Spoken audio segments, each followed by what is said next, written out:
Rebonjour tout le monde. C'est enfin la rencontre avec l'INNO.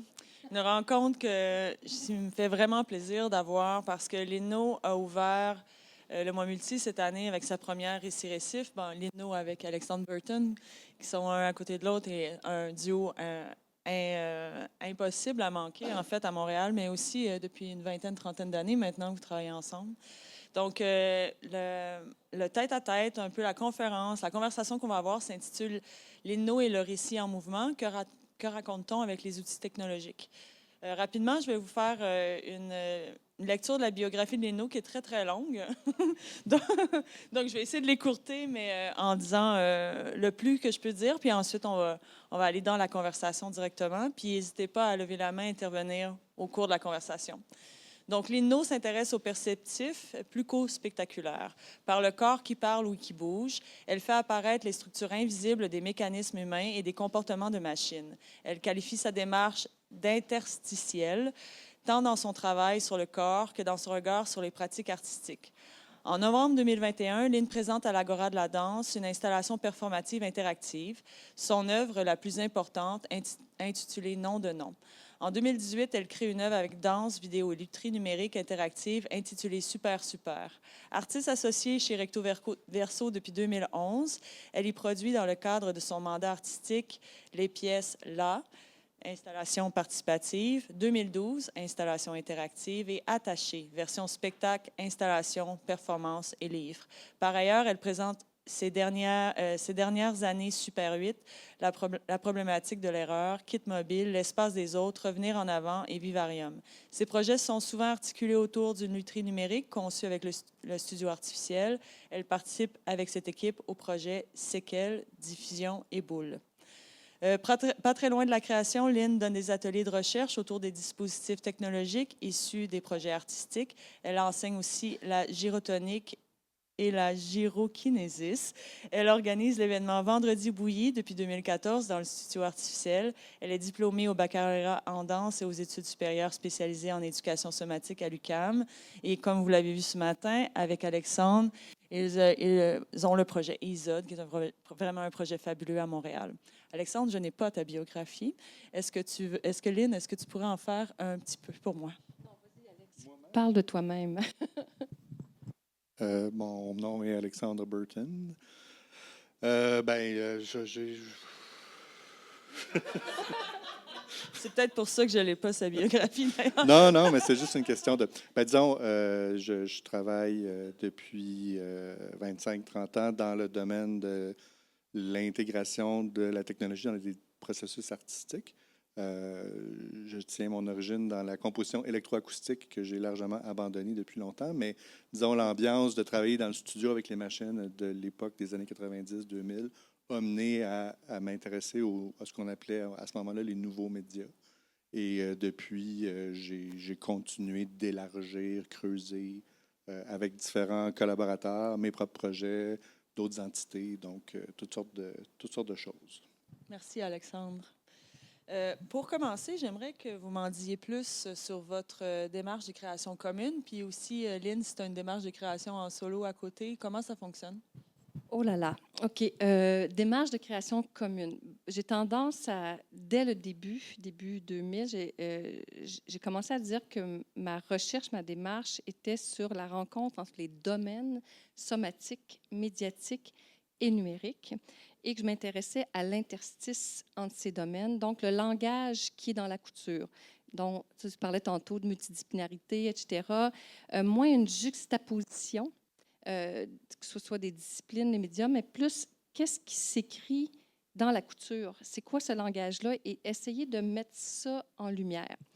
Ce qui veut dire que ça m'a amené à questionner finalement mon éducation, dans le sens en tant qu'artiste du milieu de la danse, et tout ce qui était ce qui me prédéterminait en termes de code et de formation, ce qui m'a peut-être même déformé aussi, pour essayer d'un petit peu de déhiérarchiser ces rôles-là. Donc, je me suis mis à avoir envie de faire parler le corps, faire danser l'esprit, et un petit peu m'intéresser à tous ces codes, comment ce corps s'organise dans son système autant sympathique que parasympathique. Je parle du système nerveux et dans son côté volontaire et involontaire.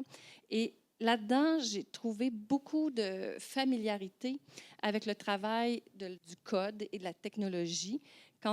Alexandre disait tantôt qu'on s'est rencontrés au début des années 2000 dans des projets de danse, son, avec vidéo interactif où tout s'articulait en temps réel.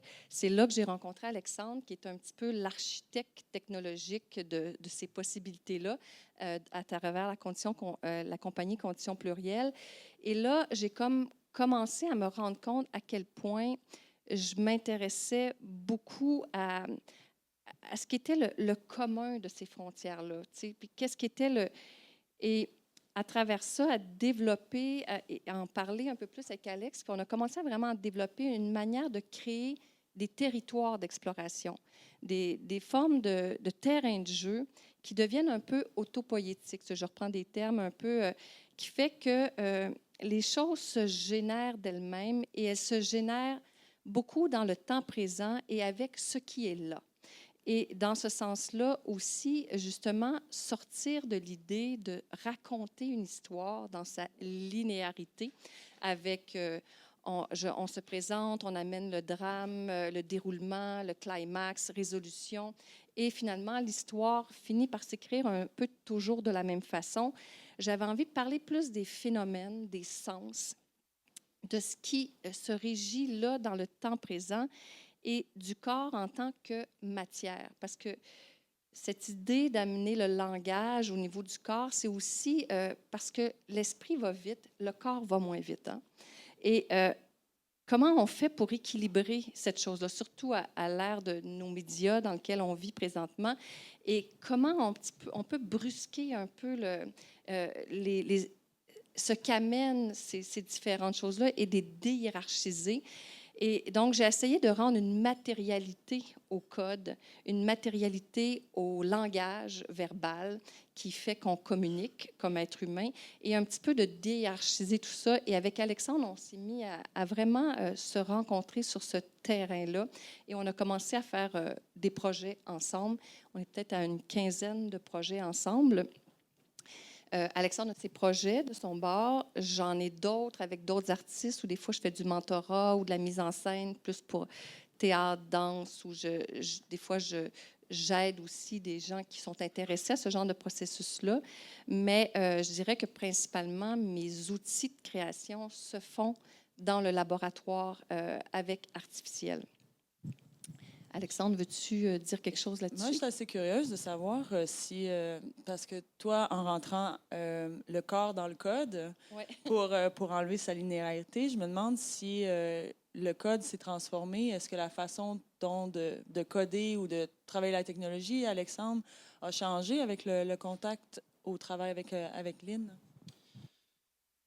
C'est une bonne question. Je pense que j'ai toujours été intéressé par le travail le travail avec le corps. Je vais faire peut-être une parenthèse avant. Je définis beaucoup mon travail. Je le réfléchis souvent en termes d'instruments. C'est-à-dire que pour la technologie, c'est un instrument. Le saxophone, à une époque, c'était technologique. Le piano, à une époque, c'était technologique. Le violon a déjà été technologique. Puis pour moi, les nouvelles technologies sont nouvelles, mais sont pas plus technologiques que les anciennes technologies. Fait qu'il y a un rapport instrumental à ça où il faut être bon avec son violon, où il faut être bon avec son instrument pour être capable d'aller au-delà, disons, des choses faciles, au-delà de la première idée, ou au-delà c'est ça, de pouvoir trouver quelque chose à dire d'intéressant avec la chose. Il faut être un peu en maîtrise. Puis le rapport du corps, pour moi, c'est une extension de ça. C'est-à-dire qu'avec la technologie, on peut faire des instruments qui vont élargir le potentiel. Donc, le saxophone élargit le potentiel acoustique d'une personne.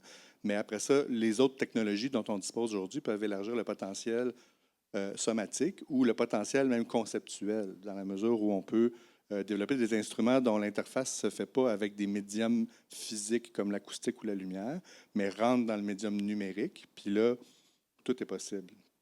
Donc, je dirais, je ne vais pas enlever du crédit à la rencontre de l'ENO, mais je dirais que j'étais déjà assez dans cette traque-là. J'avais déjà fait des projets avec les systèmes interactifs avant de travailler avec la compagnie dont on parle. Ça remonte à 1995, les premières expérimentations de programmation au microcontrôleur, choses comme ça. Donc, c'était déjà pas mal latent, disons, dans mon idée de quoi faire avec la technologie. Toujours dans l'idée de donner un outil qui, c'est ça, expand le potentiel, puis aussi change change les paramètres de la créativité pour la personne. Fait que peut-être pour faire revenir au projet qu'on a présenté la semaine dernière, dans Récit Récif, le dispositif du théâtre au complet devient une extension accessible aux performeurs. C'est-à-dire qu'il n'y a pas de régisseur, il n'y a pas de personnes habillées en noir qui font des affaires backstage pendant que le théâtre se passe. Il n'y a rien de ça qui se passe. Tout le travail technologique est sous l'emprise des performeurs de façon transparente et sous leur emprise consciente et non pas...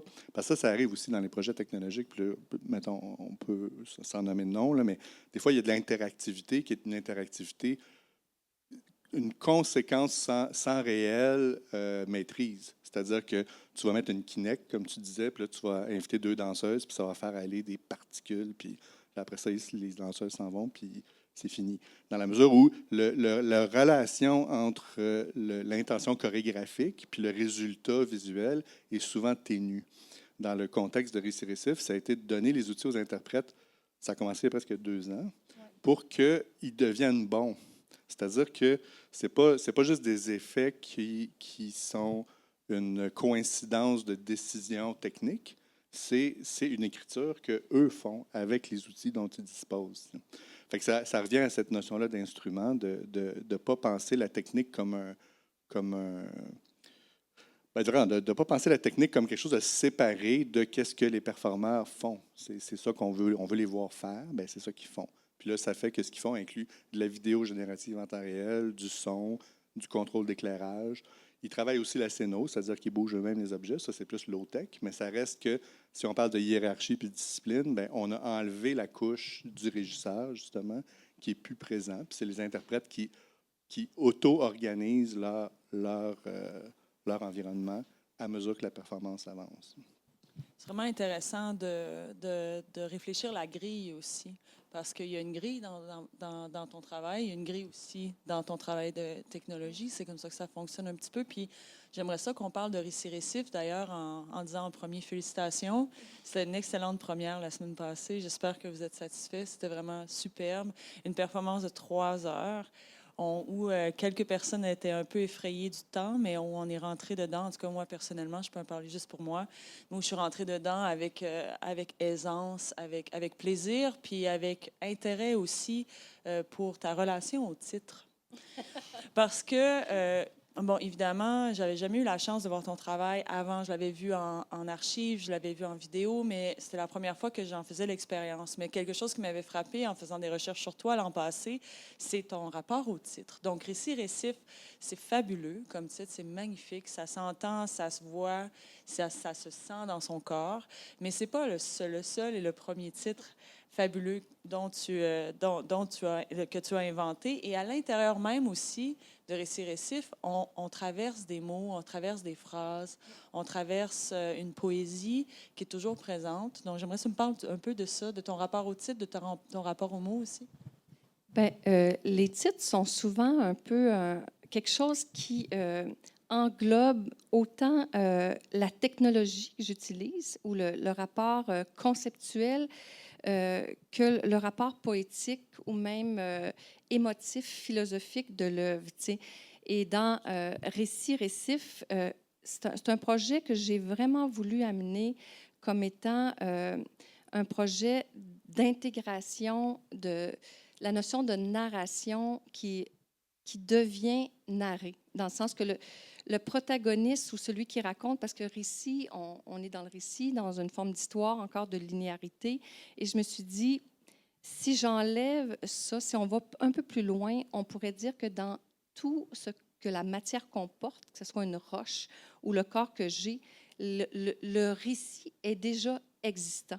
Tout est déjà là, écrit, sans avoir besoin de le mettre, d'en faire une histoire et de finalement figer mes possibilités d'évocation, mes possibilités de dire ou de faire sentir. Et comme on est dans un travail de moment présent, où tout s'inscrit dans le temps présent, on est donc dans un travail du sens et du senti. C'était une façon pour moi de faire ce jeu de miroir entre... puis les récits que tu as vus, c'est des poèmes très minimalistes, c'est vraiment des mots-clés, on pourrait dire, mais qui viennent de longues méditations dans mon rapport avec, que ce soit mémoriel ou même mon rapport à la nature ou au vivant ou à mes sensations physiologiques. Donc, ces petits mots sont quasiment le résultat de enlever les adjectifs, enlever quasiment le passé, enlever le futur et garder juste une forme d'essence. Et dans la transformation, dans le récif que tu as pu voir qui formait cette île fictive, c'est d'amener par le corps ces petits mots à se transformer en paysage.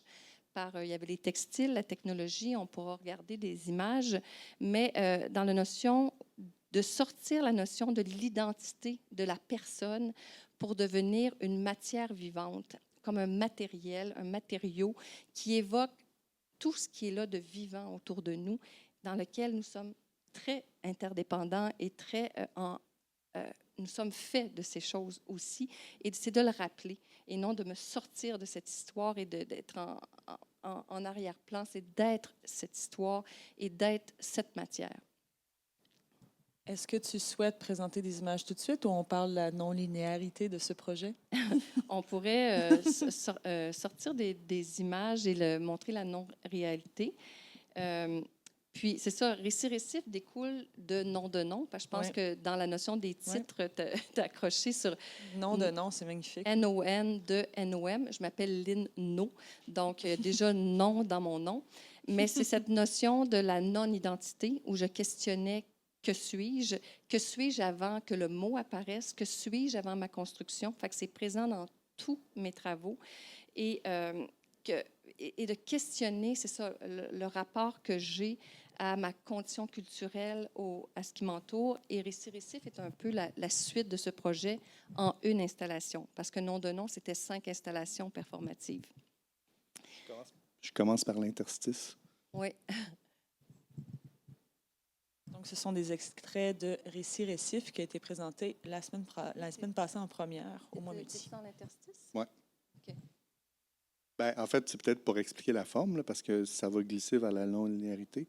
C'est que dans le projet, il y a 30, on va appeler ça des tableaux. On les appelle des poèmes parce qu'il y a un petit texte qui va avec, mais pour raccorder ça à quelque chose de plus conventionnel, c'est 30 tableaux qui sont des modules autonomes qui peuvent être interprétés dans n'importe quel ordre.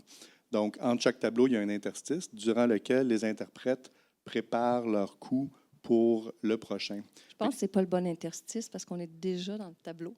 C'est pas grave. On peut scroller comme ça. D'abord, c'est lui qu'on avait choisi qui s'appelle interstice. Je peux ouvrir Dactylo si tu veux. Donc, les interprètes contrôlent l'entièreté du dispositif par une interface assez simple, c'est-à-dire qu'ils ont un clavier mécanique, rétro-éclairé, et des écrans cathodiques dans lesquels ils écrivent le poème. Et de cette opération-là, tout ça est connecté avec on pourrait dire une sorte de base de données dans laquelle toutes les informations relatives à cette petite performance-là, donc chaque tableau est une sorte de performance individuelle, vont se déployer.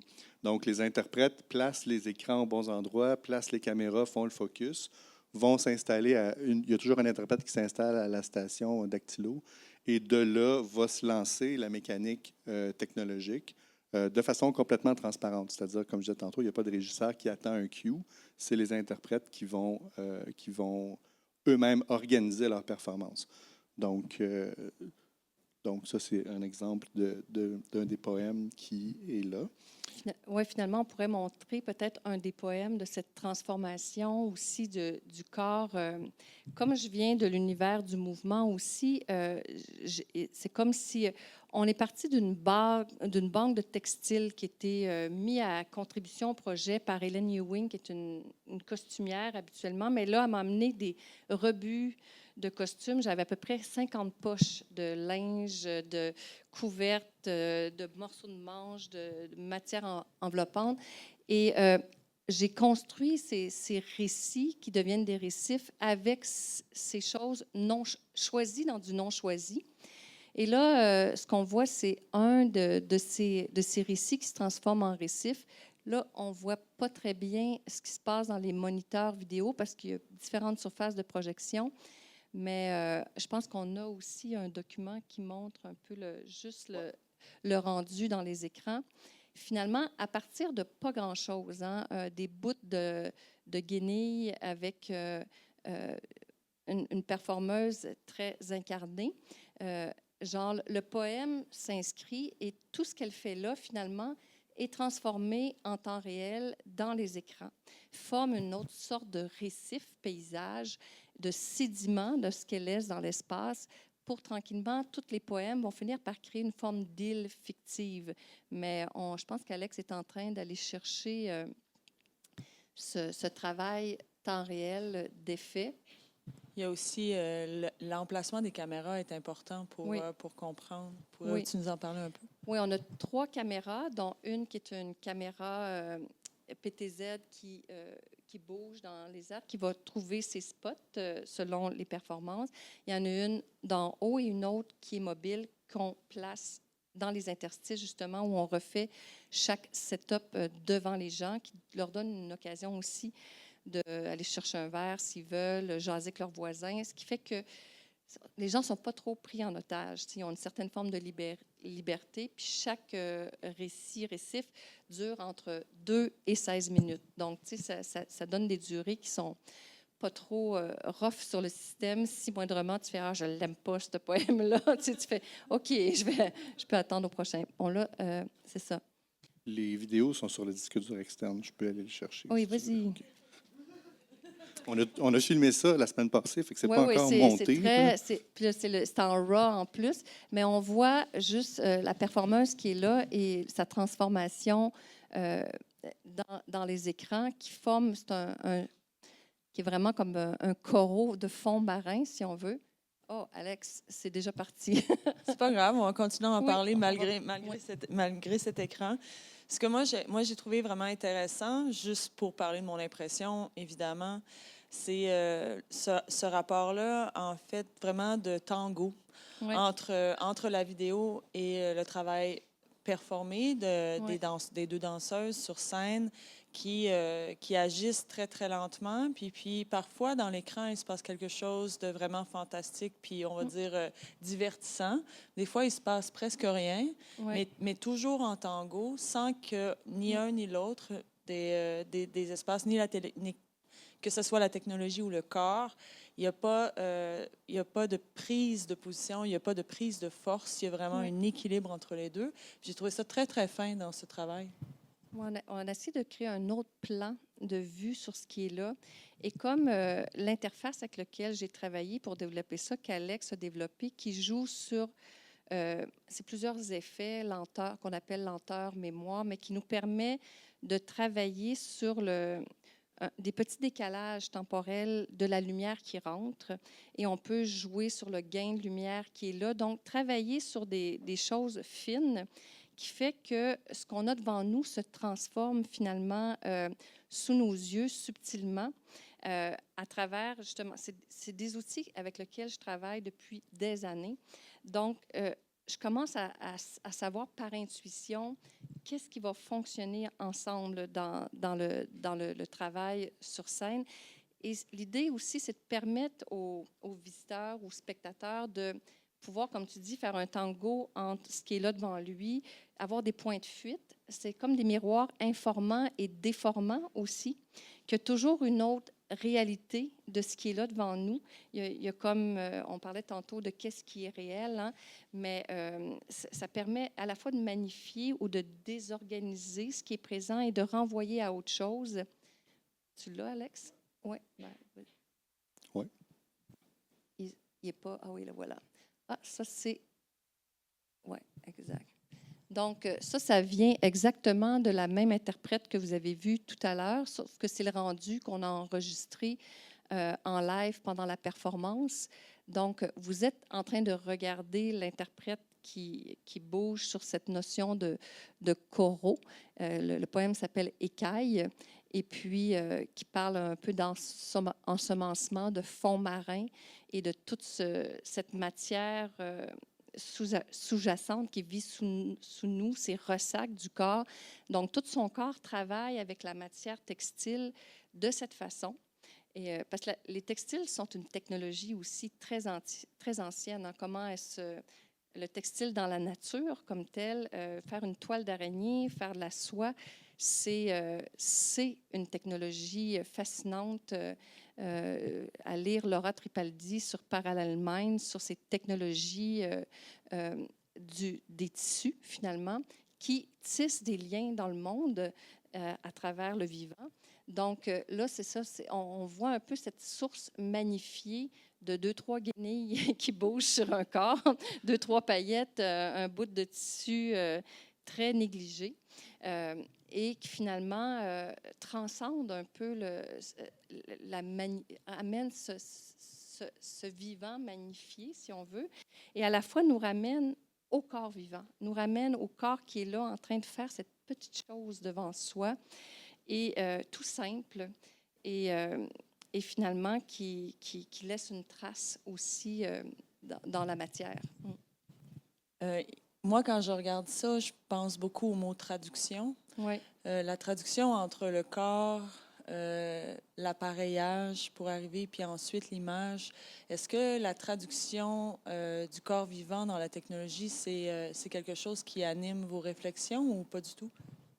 La traduction.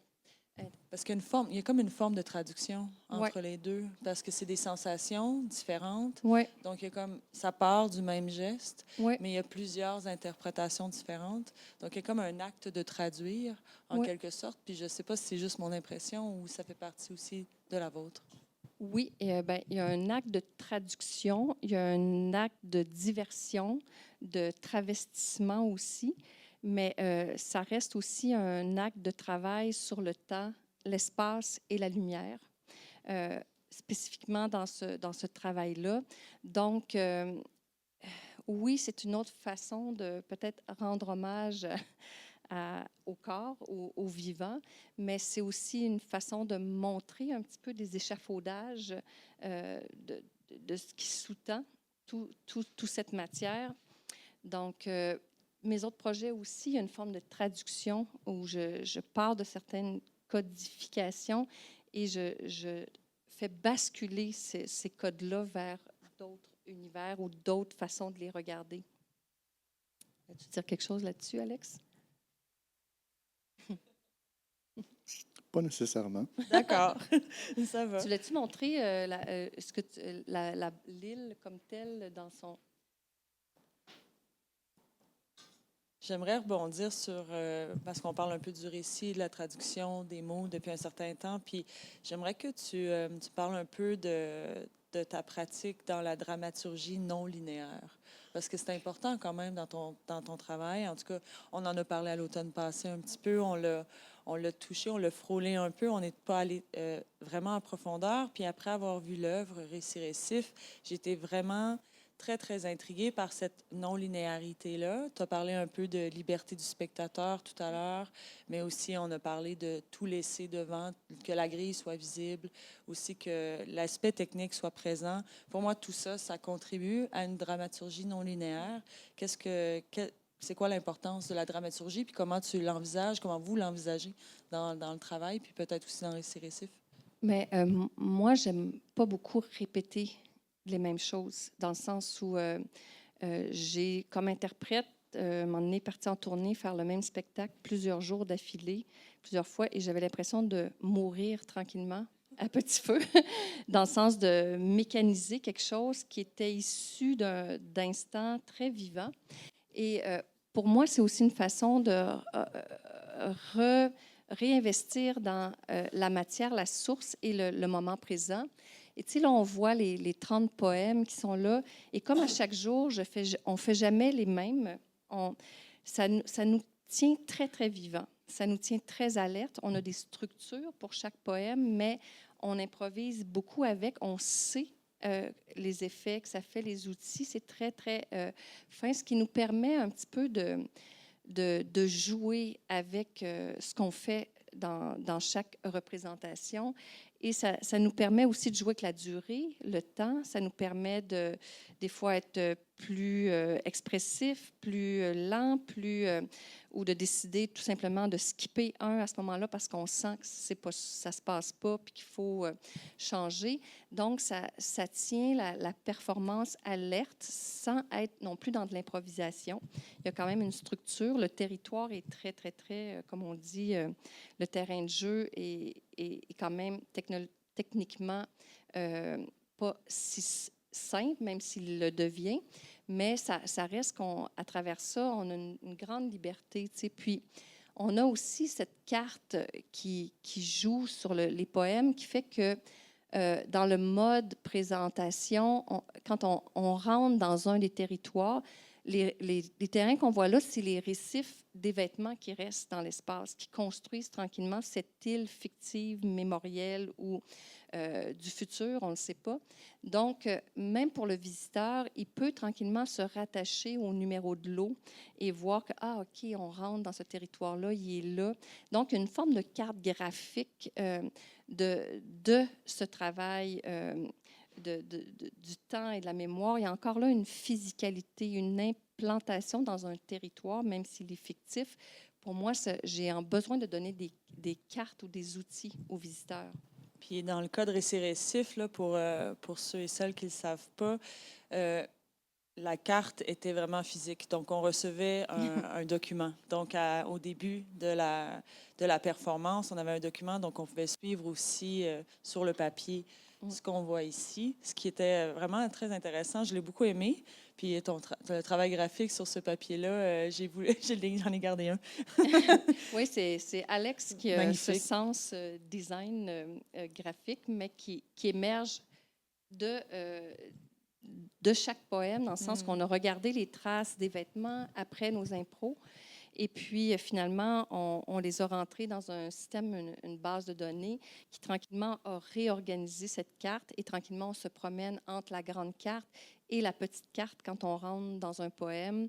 Et le poème s'écrit aussi. Et tout ça est synchronisé avec ce qu'on fait.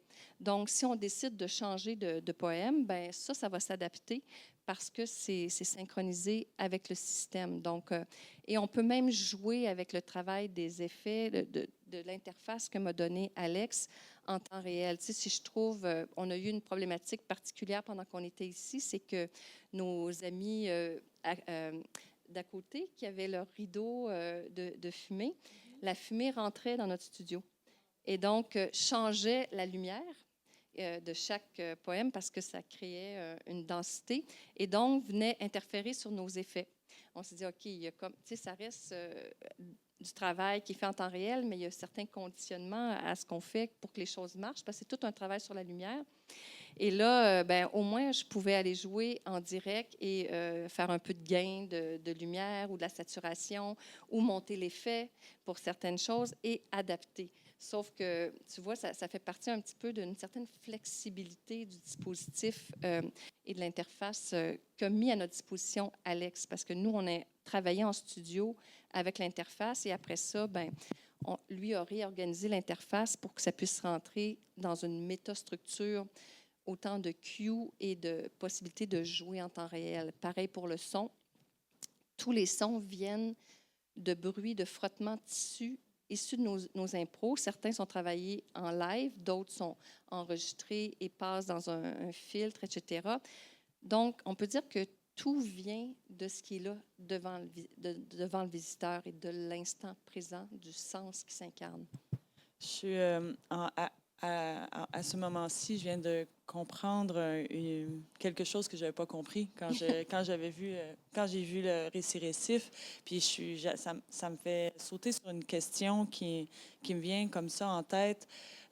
Si je comprends bien, peut-être plus une clarification même, si je comprends bien, il y a un travail d'improvisation à la base Ouais. sur lequel se place une structure ou il y a déjà une structure sur laquelle il y a une improvisation, sur laquelle il y a une structure, une improvisation et une métastructure? À peu près. Ouais. Oui, il y a un jeu de rebond.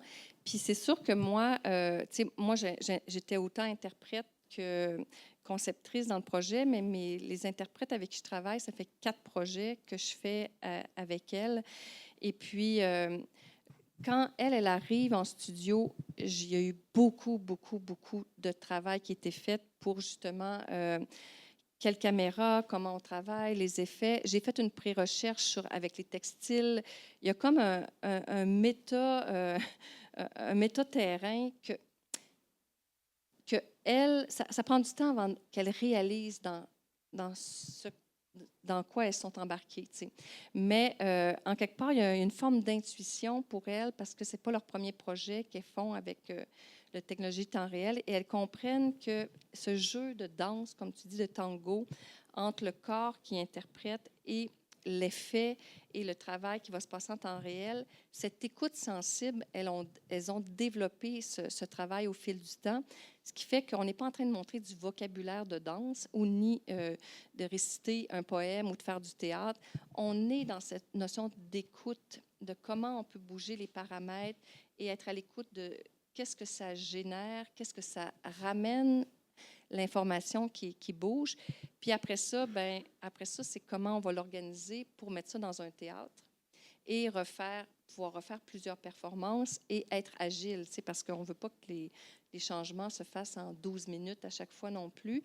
Et là-dessus, Alex, des logiciels qu'il nous donne après ça, il y a une espèce de méga structure qui fait qu'on devient avec des interfaces méga agiles, comme le iPad où on trigue le poème, on rentre dedans, les choses se placent, on peut improviser, mais il y a tout un travail, je ne sais pas, Alex, d'architecture, si on veut, de scène ou d'installation. Des fois, ça peut être installatif aussi, qui fait que ça se peut faire ça dans une performance live. Veux-tu dire quelque chose? J'aimerais dire oui. Mais il y a un point, par contre, je vais peut-être revenir sur la non-linéarité, puis parce que tu as parlé du contexte de présentation. Ouais. Là. Je pense que dans le projet, c'est quand même pertinent de parler du fait qu'on travaille beaucoup avec des contraintes en bout de ligne. C'est-à-dire Ouais. que, mettons, de mon point de vue, la façon dont le projet a été conceptualisé, ça devrait durer hors temps. Donc, c'est un projet avec les corps qui ne devrait pas avoir de début puis de fin. Ouais. Mais ça, ce n'est pas super pratique. Autant pour le diffuseur que pour les performeurs. Éventuellement, il y a des limites qui doivent être travaillées avec. Fait que là, dans le cadre de ce projet-là, il y a eu différentes itérations de scénarios conceptuels pour faire marcher un peu cette idée-là de il y a l'île avec toutes les places que tu peux visiter dans l'ordre que tu veux, mais il faut qu'il y ait un billet de vendu. Fait que c'est comme une espèce de... C'est très terre-à-terre, là, mais en bout de ligne, il faut vendre un billet. Pas nous directement, mais la logique de la présentation amène cette chose-là. On aurait pu décider, ou ça a peut-être été discuté, puis c'est pas ce qui a été retenu, je n'étais pas dans les conversations, de faire plus une affaire qui dure de midi à minuit le dimanche, admettons, dans lequel on les fait toutes 2-3 fois. Puis là, le public pourrait circuler plus librement que captif dans un 3 heures qui devient un show linéaire pour la personne qui le fait. Il n'y a pas de différence que si ça avait été non linéaire ou si ça avait été prévu pour être vécu comme ça. Il y a certaines personnes, on en a compté 3 qui sont venues voir 2 représentations. Donc, ces 3 personnes-là ont peut-être une perspective différente parce qu'ils auront eu la possibilité de vivre 2 instances de la non-linéarité. Mais sinon, ça revient plus ou moins au même.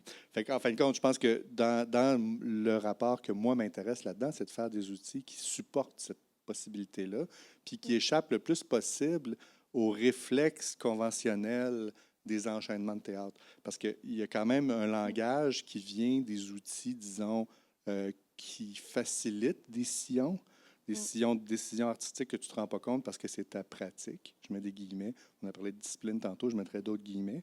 Mais plus on développe des outils qui répondent à des idées, disons, fondamentales, moins il y a de chances qu'on intègre ces sillons-là qui viennent d'une culture dont on ne se rend pas nécessairement compte parce que c'est nos outils qu'on maîtrise. Puis ça, c'est pour ça que moi, ça m'intéresse de développer le logiciel, juste pour le mentionner. Tous les logiciels qu'il y a là-dedans, sauf un, sont des logiciels qui ont été développés en C++, open source. Il n'y a aucune image qui passe à travers un environnement qui a été compilé pour des raisons ou des préoccupations commerciales. Fait que pour moi, ça ne veut rien dire en soi sur la qualité du travail, mais ça veut dire que ça nous appartient. L'entièreté du chemin, de l'idée conceptuelle, OK, on prend l'image, on fait ça avec, on la ressort comme ça nous appartient. Il n'y a pas une facilité où tel plugin me permet de faire ça, donc je vais l'utiliser. Ça, c'est complètement exclu de la démarche. Fait que le lien avec la non-linéarité, pour moi, c'est que ça rejoint l'idée de faire cet instrument-là qui permettrait tout, mais qui répond spécifiquement à une idée artistique qui vient d'un projet, qui est, dans ce cas-ci, ce concept-là de récit récif. Oui, puis on en a parlé tantôt, je pense, Manon, je ne sais pas si c'est là, la notion des contextes de diffusion, hein, c'est comme, Alexandre travaille dans sa maison, puis il performe, il y a ces contextes de création, mais les contextes de diffusion restent, et surtout de nos jours en ce moment, de plus en plus difficiles à affranchir de certaines formes très, très, très spectaculaires, si on veut, ou très dans « faut vendre un billet », la durée d'attention des gens aussi, s'ils sont captifs. Fait que tu dois considérer ça un peu dans ta façon d'aborder les choses et être conscient de ces enjeux-là. Mais en même temps, tu veux un petit peu forcer le fait de dire, ben oui, ça va durer 2h30, mais on veut laisser une liberté, on veut laisser une place. Et on veut surtout permettre aux gens qui viennent, tu sais, tantôt je parlais d'attention et de capacité, d'ouvrir un espace intérieur ou d'ouvrir quelque chose qui tout à coup, tu n'es pas dans l'hyperactivité mentale, mais je parlais de somatique ou de qu'est-ce qui sous-tend nos systèmes nerveux involontaires. Genre, ces systèmes-là peuvent agir beaucoup dans notre réception de visiteurs et de rentrer dans un autre type de relation à l'art et à ce qu'on voit et à comment le réel et l'espace interne s'ouvrent sur le monde et sur les propositions qui sont devant nous. Fait qu'on veut le favoriser pour le visiteur, pas juste pour nous. Mais nous, on est bien quand on travaille. Notre studio, c'est notre maison. La galerie, un peu comme Alex, on vit dans notre territoire. Puis on voudrait donner accès à ces territoires-là aux gens qui viennent de dire « Hey, quand tu te donnes complètement, quand tu rentres dans ton processus, il y a quelque chose où les angoisses, anxiétés, il y a quelque chose qui s'enracine profondément dans le corps ou dans une pratique qui, en quelque part, est très libérateur. Et on voudrait que les gens puissent percevoir ça aussi en voyant ces choses-là, puis en se donnant des permissions aussi de s'affranchir, finalement, trouver une forme de liberté. C'est vraiment inspirant. Est-ce que, par rapport aux spectateurs, parce qu'on en a parlé un peu, tu sais, Alexandre, tu parles d'une performance qui pourrait durer d'une façon infinie, dans un temps sans arrêt. On parle peut-être d'une performance de 12 heures, on parle de 2h30, on parle de temps, là, un petit peu quand même, autant dans le temps de la réception que dans le temps de la création, le temps du faire, le temps de maîtriser aussi le travail, le temps que ça a pris pour faire émerger cette œuvre-là. Puis je me demandais si, parce qu'on parle aussi, vous avez parlé aussi du spectateur et de la spectatrice, est-ce qu'il y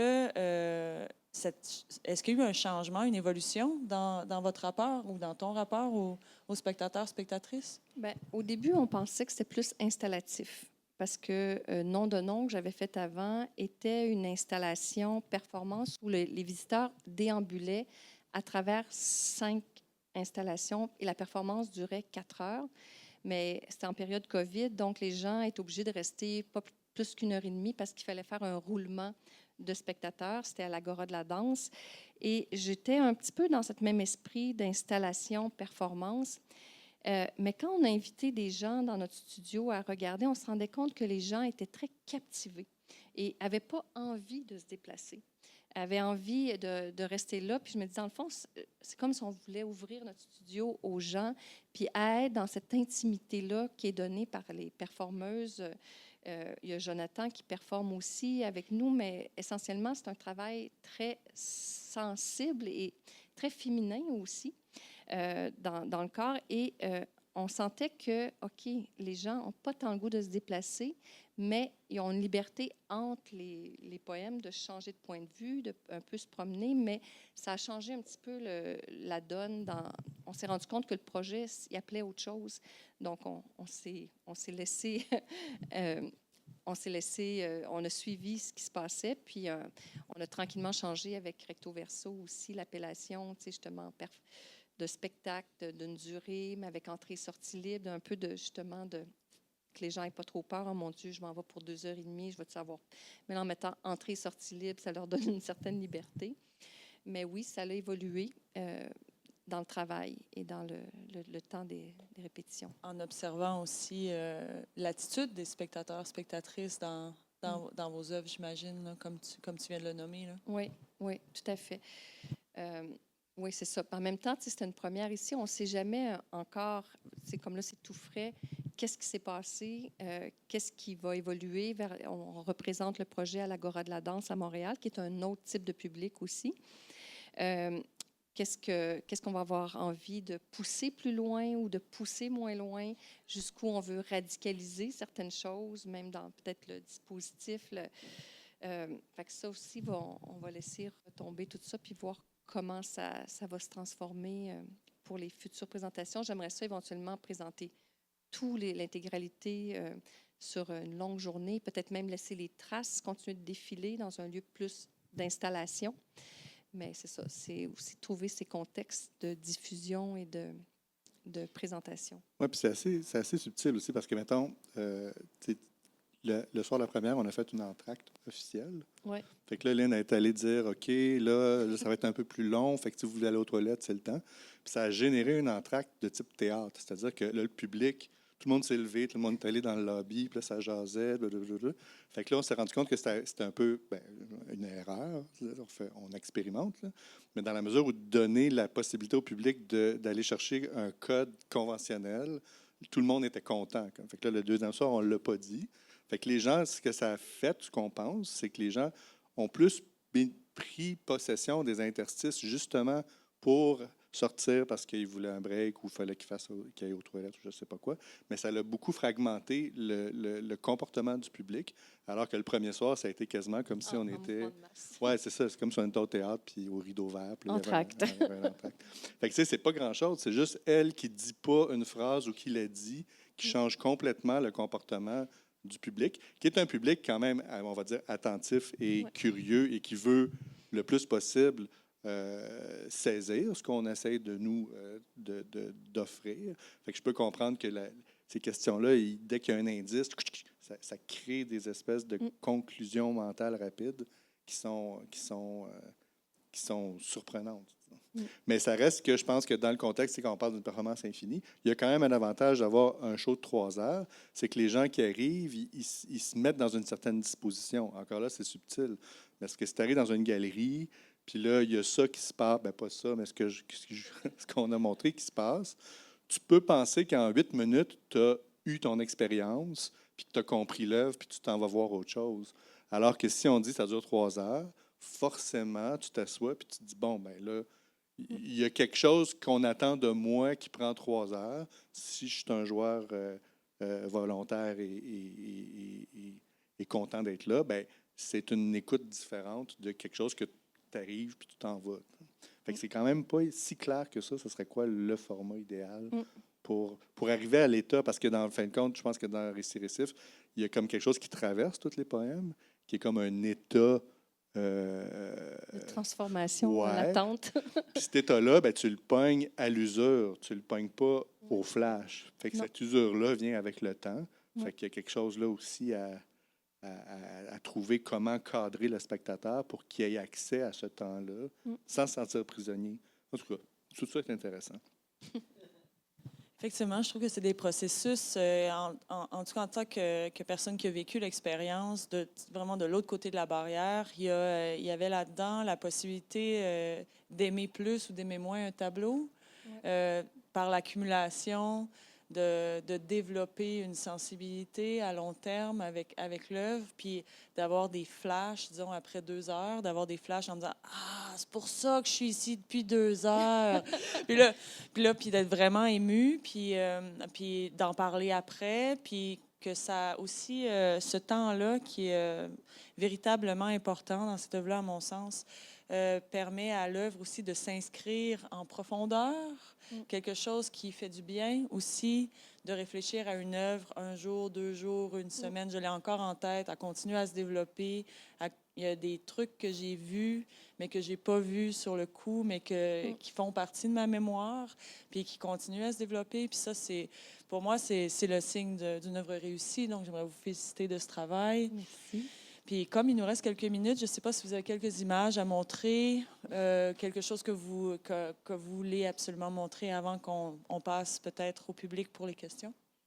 C'est quelque chose qu'on veut montrer, Alexandre? Non. Je ne sais pas, Lynn. En fait, c'est qu'on s'est rendu compte qu'on avait tellement de projets qu'on aurait pu montrer. Puis c'est ça, comme la matière là, est sur le disque dur, là, est tout en ras, puis en pas.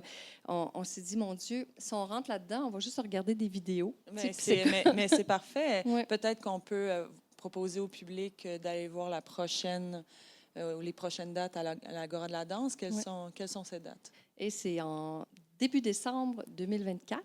C'est correct, on va vous suivre. Oui, c'est assez loin, mais ça reste que ça va aller assez vite dans le temps de nos calendriers chargés. Oui. Puis, ben, je sais pas s'il y a des Est-ce questions. qu'il y a des questions dans la salle? Oui, vas-y. Tout à l'heure, tu as parlé du terme de traduction. Et moi, après, pendant tout le temps que vous avez parlé, moi, ça m'a fait penser à un terme qui ressemble, qui s'appelle la transduction. C'est un philosophe qui s'appelle Gilbert Simondon qui a parlé de ça notamment.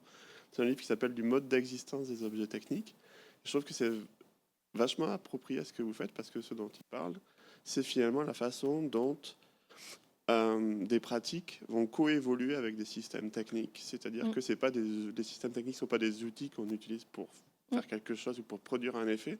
C'est une chose qui se construit au fur et à mesure qu'on évolue avec elle. Et je trouve que ça parle vachement de votre façon de faire de vos processus. Il parle aussi de ça dans l'idée du processus d'individuation, qui n'est pas tant au niveau de l'individu, mais finalement comment chaque individu devient un autre individu dans ce processus-là. Et je trouve que c'est quelque chose qui est vraiment là dans la façon dont vous dites que justement ça change la façon dont les performeuses travaillent.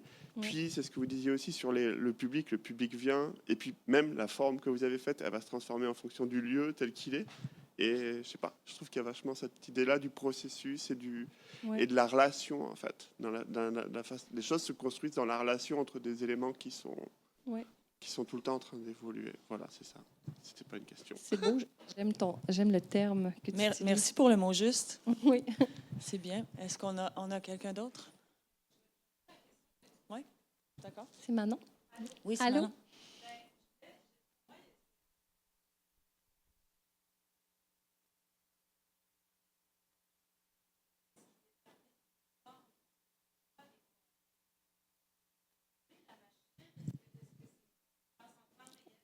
Là, présentement, c'est les humains, dans le sens où, afin de, c'est ça, rebrasser un petit peu les cartes. Puis aussi, tu sais, on a 3 caméras différentes, on a des interprètes différents, et aussi une question de dire, OK, est-ce que Jessica va faire les 4 prochains poèmes d'affilée, aussi pour donner une ponctuation de point de vue, de type d'effet.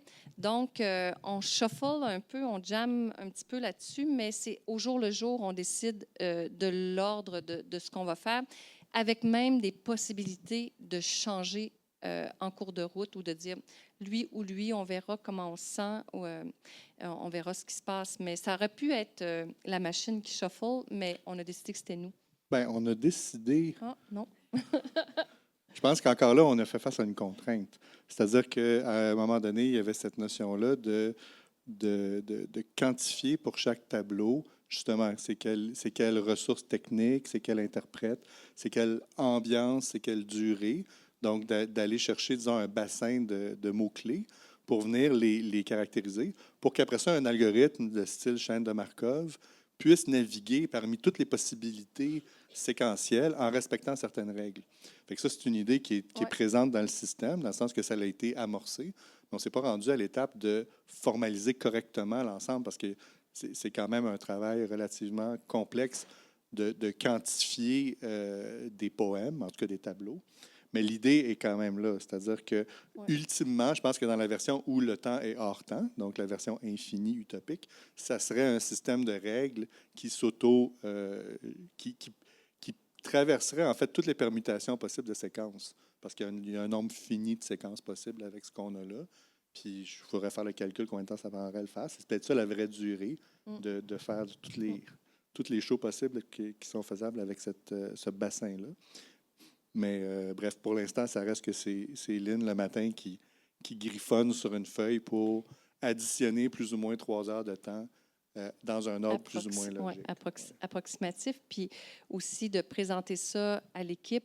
Puis, parce que, tu sais, c'est arrivé sur le tard là, que, genre, juste les numéros de poèmes, aussi qui sont dans l'espace, ma grille, c'est comme quasiment un projet anti-âge, là, dans le sens, ça fait aller toutes les neurones, là, genre, OK, le poème 540, c'est ça, la poche de linge est là, la caméra est là, qui est le directeur photo? On a comme développé une forme de versatilité, d'écoute, mais aussi, on voulait quand même, tranquillement, en tout cas au début, baisser un petit peu la prise de, la prise de stress sur notre cognitif à nous aussi, là, de gérer toutes ces choses en même temps. Même si la base de données, elle était à l'entrée de la salle, il y a tout dessus. Il y a genre caméra mobile et toutes les infos d'intention, qu'est-ce qu'on porte. Ça donne accès un petit peu à tout le travail de fond qui a été fait pour pouvoir jouer avec ces outils-là, puis pas être perdu pendant les répétitions, puis de faire que le système se puisse. Puis en plus, il y avait la scéno aussi, là, ce plancher de... C'est toute la récupération, hein, c'est des gels de lumière récupérés. Donc, tu sais, c'est tout un dispositif à installer. Quand on l'installait chez nous, c'était tout petit. On s'attelait pour une couple de semaines parce que sinon, c'est que le studio était rempli par ça. Puis après ça, on ne pouvait plus rien faire dans notre studio. Donc, ça faisait que les interprètes, l'équipe, pendant 3 semaines, étaient en immersion complète dans le travail. Après ça, on se perdait de vue un petit peu pour un bout. Peut-être moins moi et Alex parce qu'on continuait d'être dans le projet. Mais ça reste que c'est autant sensoriellement dans les corps qu'au niveau cognitivement sur des choses à apprendre, à se rappeler, disons que c'est un exercice complet sur nos ressources humaines en tant que corps apprenant et corps vivant, de travailler avec ça. Mais c'est très stimulant parce que c'est hyper actif et à la fois hyper sensible. Puis je trouve que c'est le fun d'être là-dedans. Ça rend vivant. Quel beau mot de la fin. Ça rend vivant. J'aimerais vous remercier énormément, très honorée d'avoir pu vous avoir de retour de Québec, Montréal, Québec aujourd'hui avec nous. Merci au public d'avoir été là. Merci Lynn, merci Alexandre. Merci pour ce moment improvisé ou avec moins de structure que d'habitude. Oui, mais c'était prévu entre nous. Oui, c'est ça. On savait qu'on allait faire ça. Ça conclut ainsi les 3 journées du volet pro. Donc, on est rendu à la fin. Bravo l'équipe. Merci. Merci à tout le monde en salle. Merci à tout le monde au public. Merci aussi à Mélanie et Émile qui m'ont donné la possibilité de programmer le volet pro 2024. Merci à Marion, à Caroline, à Cynthia qui sont derrière tous les moments techniques, logistiques incroyables qui font que ce moment existe. Merci à Rich Bro en arrière pour la captation, l'équipe sonore aussi. Merci à toute l'équipe de production de Recto Verso, Moi Multi. C'était vraiment, vraiment super de vous avoir. Vous êtes dans l'ombre, toute l'équipe, mais vous êtes là avec nous pendant tous ces 3 jours-là. Vous avez contribué au succès. Marion, viens ici, là, qu'on t'applaudisse. Marion, Marion, Marion, Marion. Mais oui. Donc voilà, ça conclut le tour. J'espère que vous avez aimé cette programmation-là. Puis n'hésitez pas, il y a plein d'autres événements au Moi Multi. Allez voir tout ça. C'est vraiment une belle édition cette année pour fêter le 25e anniversaire. Salut!